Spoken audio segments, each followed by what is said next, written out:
Doing a lactate threshold run test with BSXinsight is exactly like doing a lactate threshold run test in an exercise science laboratory, but with two key differences. No blood draws, and you can do it on your own using any treadmill. Kara's going to do her first lactate threshold test using BSXinsight right now. She's set up and ready to go. Ready? Press start, and we'll begin. So you're going to start at a 20-minute per mile pace. That's obviously a walk, and that's intentional. Now, during the setup, Kara entered some information into the app on her phone that will give her a set of stages to complete that are appropriate to her estimated fitness level. And it's an open loop test, which means that she goes until she is exhausted. Sounds terrible, but it's really only the last part of the test that becomes difficult. And it's easier than some of the field test protocols that athletes sometimes use to estimate their lactate threshold. Now on her phone, with the app loaded up and operating, Kara can see a countdown of each current stage. So it gives her the target pace, and it gives her how much time she's got left in the stage. So at the end of 3 minutes, we'll switch from walking to a nice slow run. You don't want to rush to the point where you cross that lactate threshold. You want it to be a multi-step process, again, for the accuracy of the results. Now, some of the other steps in the setup that we've gone through is obviously downloading the app is one. Then Kara created a profile. You fire up the app. You're going to insert the sensor into the calf sleeve that is worn, in this case, on Kara's right leg.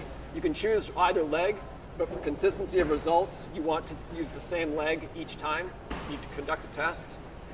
Now, commonly, when this type of testing is done, the treadmill belt is set at a 1% incline.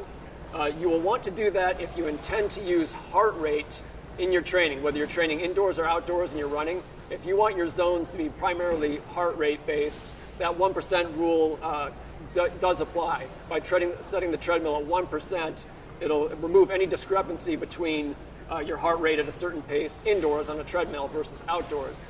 However, if you do pace-based run training outdoors or indoors, then you want to have that 0% incline. Now, Kara's actually doing both. She's wearing a heart rate monitor, and she's also obviously running by speed, or walking and then running by speed on the treadmill. So she will get both heart rate zones and pace zones. And they will both be perfectly accurate. But because she told me before the test began that she prefers to train by pace outdoors, we left the treadmill at a 0% incline.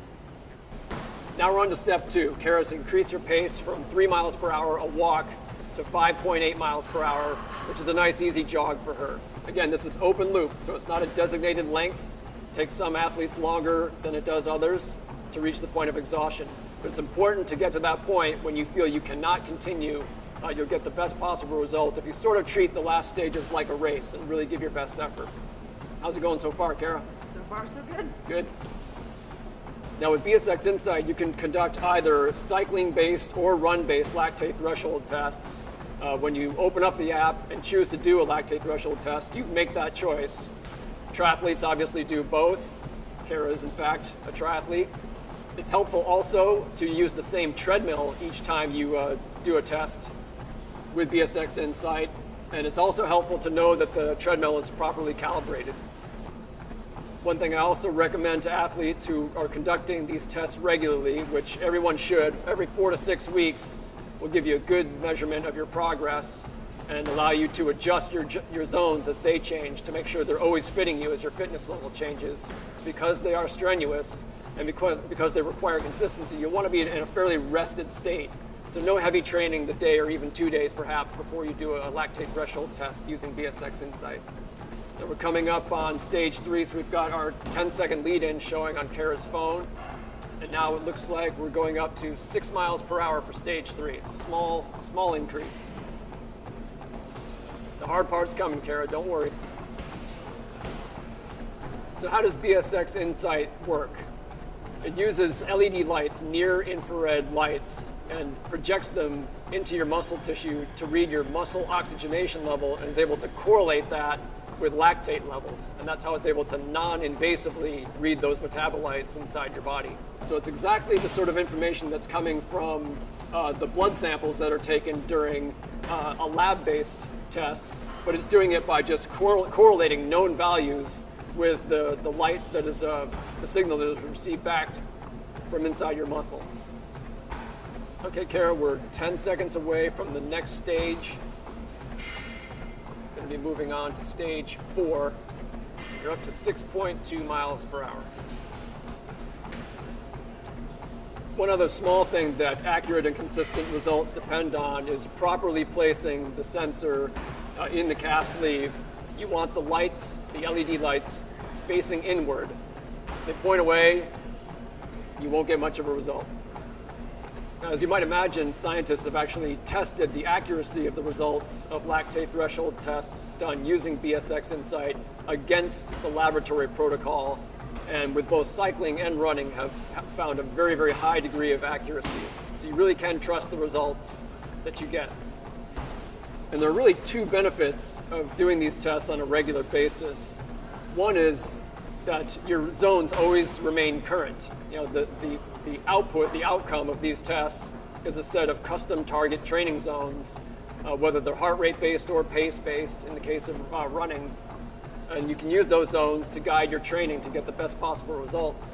But there's also another benefit, which is that you're able to see real physiological proof of your progress. There are lots of ways to see progress as a runner if you're hitting a faster pace in your workouts. But you could run faster pace simply because you're trying harder or pushing yourself more. The proof of progress that you get from these tests is physiological. It's proof that your body is changing in response to the training you're doing. Okay, we're 10 seconds away from stage 5. It's going to start getting serious. Okay, we're up to 6.4 miles per hour. You're doing great, Kara. You should still be fairly comfortable and relaxed at this pace. That's to be expected. Yeah, in these coming stages, when it does start to get more challenging, just go into race mode mentally. So you really want to kind of leave it all out there. And again, it's only for a couple stages where it really hurts. So it's not like actually putting in a race effort. You'll feel fine tomorrow. But you'll want to feel that you're definitely fully exhausted at the time you stop the test. With 3 stages to go, I'm sure I can. And if you do get thirsty, it's fine to drink. There may come a point when you're breathing too hard to even think about it.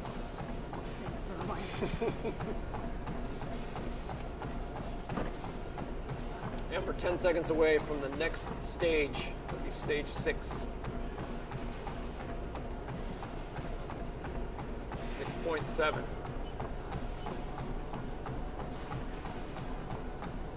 How's that feeling? So pretty good. So good? So when you're taking one of these tests on your display on your phone, you have the option to have a pace readout or a speed readout. Because most treadmills provide speed information versus pace, it makes sense to select the speed mode on your phone as well. All right, we're 10 seconds away from the next stage. This is when the real fun starts. Okay, we're going to 7 miles per hour now. So the goal again is to get at least 8 stages complete. If you provide accurate information with the questions that are asked when you're preparing to run a test, that should be no problem. So we're 10 seconds away from stage 8. And we're going to go up to 7.3 miles per hour now.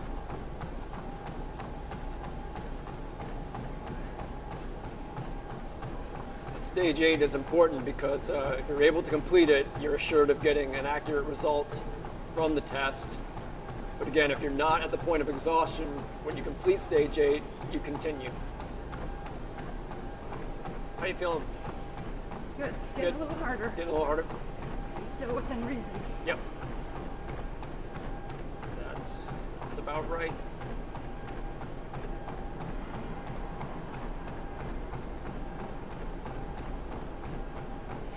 You'll notice in the top right corner of your screen, you see what looks like a lung icon with a percentage number underneath it. That's your muscle oxygenation level. And it can be interesting to kind of track that. You'll see a change as your speed increases and you become more fatigued.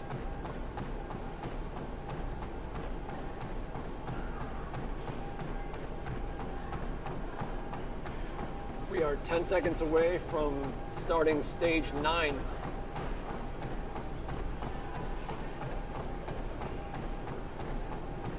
We're going to jump to 7.6 miles per hour.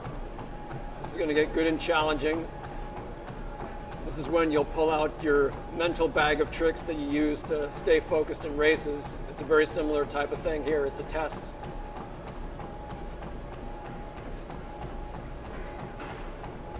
Stay as relaxed as you can and just focus on your effort.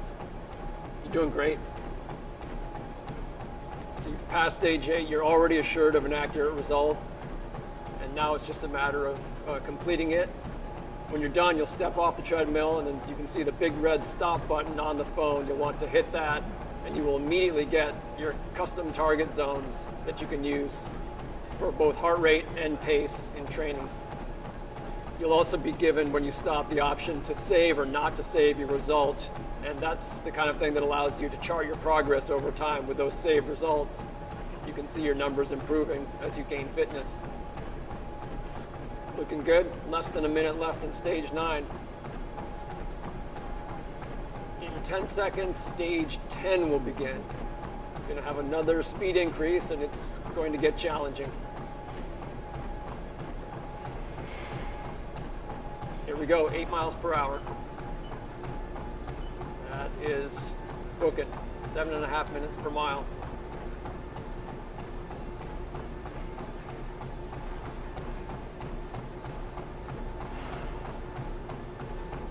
You're in control of this test. You're pushing yourself to the point where you feel you can no longer sustain the pace. And then you pull the ripcord. Good job, Kara. You're doing great.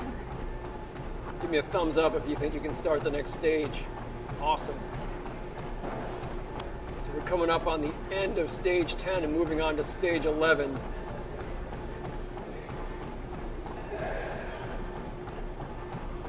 And a big speed increase to 8.5 miles per hour. And this is by design. Essentially, the app is finishing you off. All right, you're truly trucking now, 7:03 per mile.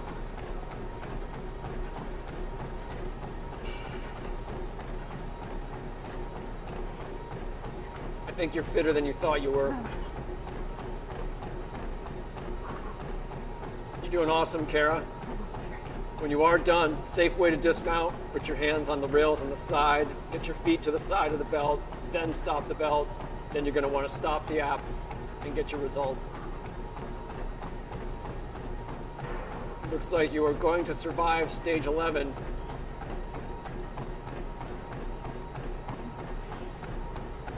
Seconds to stage 12. Get ready for some sub 7 minute per mile running.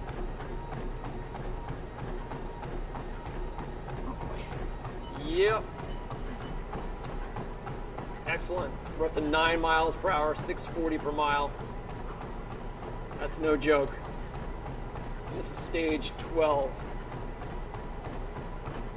You're halfway through stage 12. Looking good, nice running.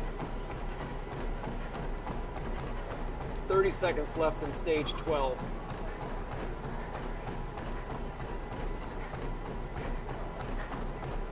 .4 miles per hour for stage 13. And we're done. Stop that. And here's your option to save it or not save it. We know it was a good result, so we're going to save it. Calculating the results, and your threshold pace is 7 minutes per mile. These are your zones. Cool. Just like that, instant gratification after a little bit of hard work. Makes the work worth it. Yes, you did great.